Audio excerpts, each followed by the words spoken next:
Hey everyone, my name is Sean and welcome to round 2 of our Yu-Gi-Oh! Christmas charity event. For this video I'm going to be doing some commentary over our two duelists here because they weren't as vocal as the last two was, but I'm going to explain what they're doing as they go along. So we've got Chris versus Corey in this matchup here, and Chris is on the left playing strikers, whereas Corey is on the right. He normally plays Salamangreat when he goes serious, so that's what we're expecting him to play here. In the first turn there you saw Corey play Ash, Chris's Area 0. Now I don't normally agree with that because you actually don't gain anything, you actually lose a card, whereas he still gets to keep Area 0, use it again for a later turn, but it seems to have worked out, and Chris has started with 2 back row. Not normally a good opening play for a striker player. Normally they want to put some spells in grave and then set up the board, but doesn't mean he's completely out of the woods yet. And Corey has gone into summoning 3 different types of Cyberburst monsters, and it looks like he's already going for the update Jammer combo with Transcode Talker.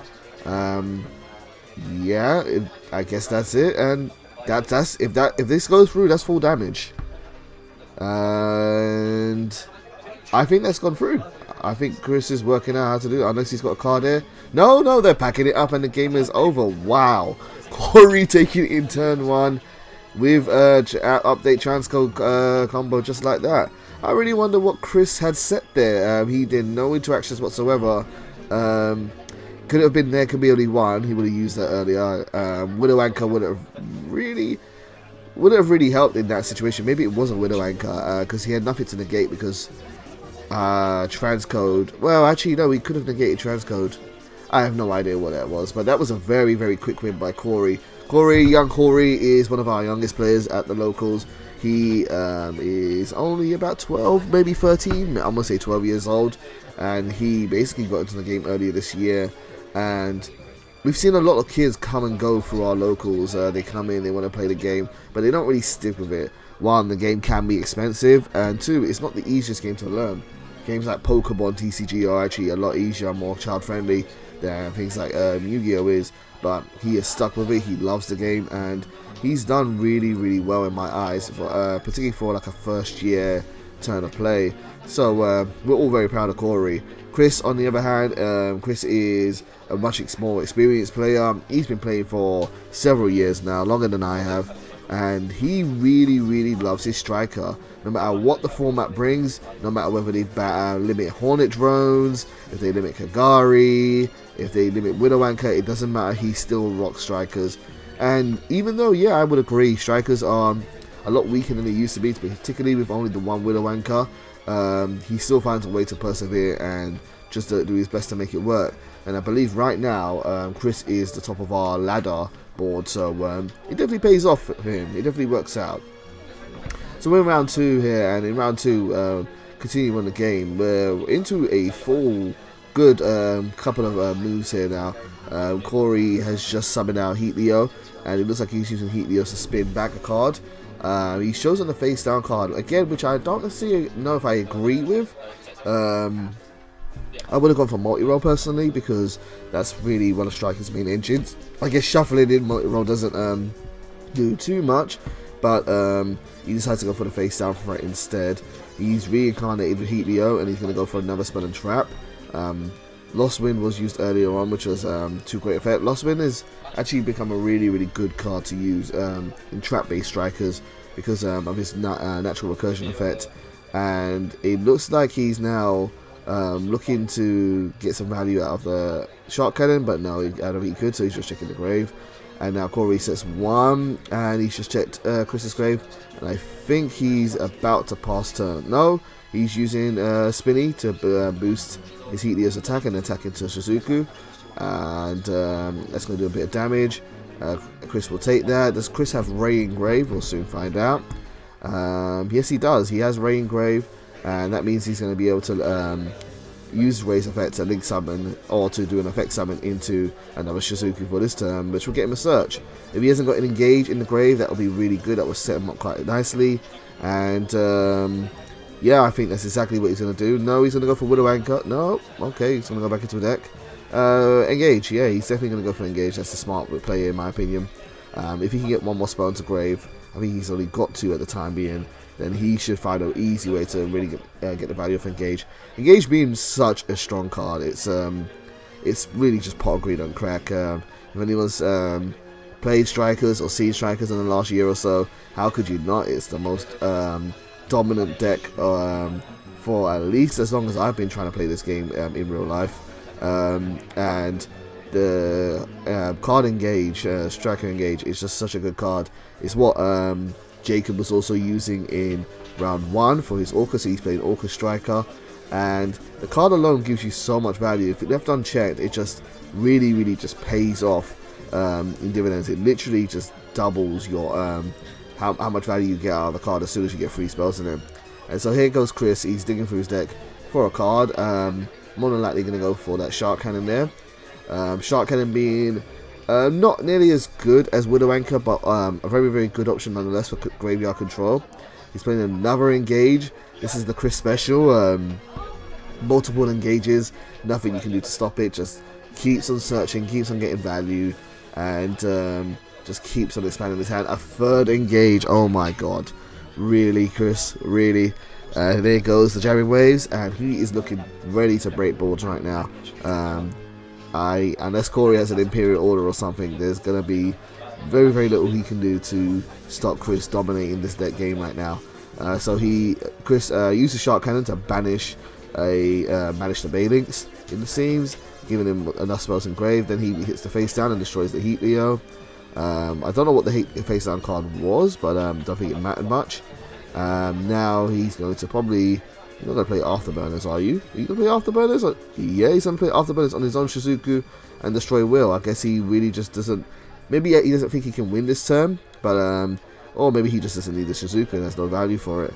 So he's going to go into do his old Ray into attack and then link into Kagari for more damage. That should do about, I want to say that's about 3400 damage there. So a decent chunk of life there with complete control of the board. He has had multiple activations of striker cards, so multi-roll is going to get tons of value off. He chooses to set a lot of his cards instead though, instead of recurring a lot of his cards, which is fine. They can be sat there for the next turn or so, and he's now going to link into Shizuku before the end phase, so that he can get a search of Shizuku. So he sets down what seemed to have been a Shark Cannon there, and now he's going to search his deck for another striker card. He's going to go for Hornet Drones in case Corey finds a way to stop him recurring Ray multiple times. So over to Corey. Corey's normal summons Falco. Falco. He's probably going to try and link it into a Balinks of some sort. We'll soon see. Just having a check of Graves. Yep, he goes right into Balinks. Balinks has already used its search effect to get the field spell by now, so they gets no plus off of that. But it looks like the field spell is in play. You can't really see it by the glare of the camera, but it is next to the engage there. So he is going to reincarnate Balinks into another, and by reincarnating, he uses Rage's effect. I want to say Rage. I think it's Raw actually. You know, Salamangreat Raw's effect to set itself back when a monster is reincarnate summoned, and so he has a form of negation. But this isn't really looking good here for Corey. Chris has brought back a Heat Leo. He's got so many options on board. What he's probably going to do now is he's probably going to use the Link 3 and the Link 1 to go into something big like a Borrow Sword, and then put down another striker card just to put on damage. And this really should be game very soon. All he has to worry about is Corey interrupting with that face down card, and he summons Heater. Heater being a really good bait for that. He can raw this if he wants to, I believe, but at this point it's just trading, and if he trades with Chris, it doesn't matter. He's not going to be able to come back from this, really, in my opinion, unless he's got some crazy card in his hand. Who knows? So he cool buys the grave Falco, so Falco can't use any recursion, and then he plays Hornet Drones and chains Shark Cannon. What's he going to summon with Shark Cannon? Probably the Link 3. I would go for the Link 3 again, just get the most value out of it, or not. He's having a look at his hand, still deciding what to do. He's going to now also chain Widow Anchor, and Widow Anchor will be negated by Raw, and instead he's going to take away the Balinks. So he targeted the Balinks, and now he's going to use Heater's effect to summon back one of Corey's monsters. Or is he not? He should be able to. Should he not? I have no idea.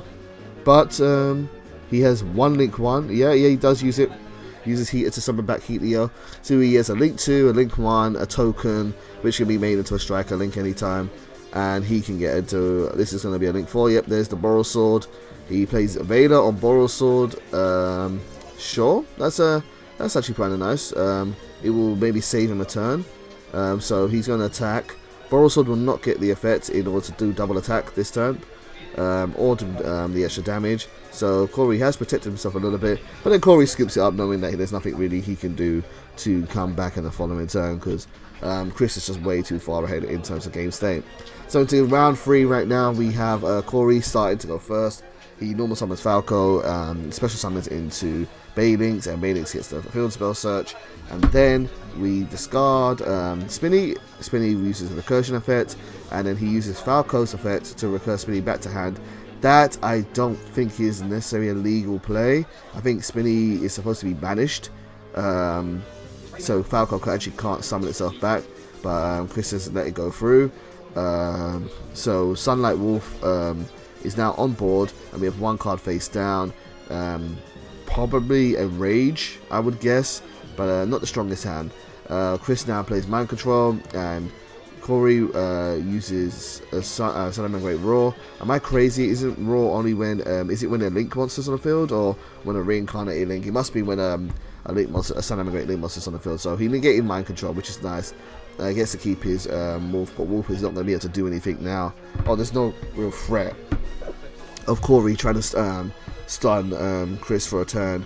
And so Chris is going to go for the full Hayate, ditch Engage, and now he's going to use Kagari to bring back Engage. Really, really elegant and simple, effective way of searching out your most powerful card in your deck. And he's now going to get all the benefits off Engage. I don't know if he has, yes, he has 3 spells engraved. He gets the extra draw. And now we have multi-roll. I'm just going to keep on going plus. Uses Area Zero's effect, and we get another Engage. Oh my god. Engage is just too good. Engage is just really, really too good. Plays Engage again, gets another search. That's going to search out Widow Anchor, build up his defenses. Now Chris is going to get a free draw. Metaphor's Fusion's engraved, so that's going to be an Upstart Goblin for later on. Is he going to play that now? Yep, he plays that exactly now. Strikers, man. This is I mean, for anyone who says Strikers is going to die or be dead, with the OCG implications and whatnot, they never die. They never die. Spell cards are just too naturally good in this deck, in this game, in this state format, and they will always be, even as just as a generic engine, they will always be good. They have to do something to engage, or even if they put Engage 2, Strikers still will have to mix. I don't think playing pure Striker will be worth it, but they will still exist in some shape or form, because just being able to get value off of a card like that is just too insane. So Chris is coming to the end of his turn here. He has Shizuku. He uses Shark Cannon to banish the Falco, ideally preventing any follow-up plays, and sets up a full ball of Vakro. This is pure Striker Town. This is exactly what he wants to do. And Corey opens up his turn with Fusion of Fire, trying to fuse Salamangreat Wolf and Shizuku into Violet Chimera. However, Chris has There Can Be Only One, meaning that that card will be whiffed and he cannot summon out his Violet Chimera. I think he added it back to hand though. That should go to grave, unless There Can Be Only One was on board before. I don't think it was. It wouldn't make sense if it was. But so that Fusion of Fire should have gone to grave. There really isn't nothing that Corey could do at this point. He has no way of getting rid of There Can Be Only One. And so Chris is now going to summon a Hayate, and he's just going to keep on poking for damage. And this is the Striker state of play. Just play under floodgates, keep on poking, whether it's Mystic Mine, There Can Be Only One. It's just going to be discussing little bits of damage here and there. And unless Corey can really find a way to wrestle back a decent amount of advantage, it's very unlikely that he'll be able to come back in this situation. Chris on his turn still is going to use Shark Cannon. He's going to target and banish away the Baylinks, and then he Widow Anchors the Sunlight Wolf. Chris is now going to play Area 0 on, I think, There Can Be Only One, so that he can get some advantage there. He adds a Eagle Booster to hand. There Can Be Only One is gone. So now he has a Link 2 and he has a Link 1, and he normal summons the Ash Blossom for the memes in order to go into something here. Brings back, gets rid of Area 0 to summon Ray, summons into probably a Boral Sword here. Yep, it's a Boral Sword. And that's going to be a wrap here. So attack with Ray, then, well, you should have attacked with Ray first, then do Boral Sword, and then do effect. But whatever, either way, it works out. And that's round 2.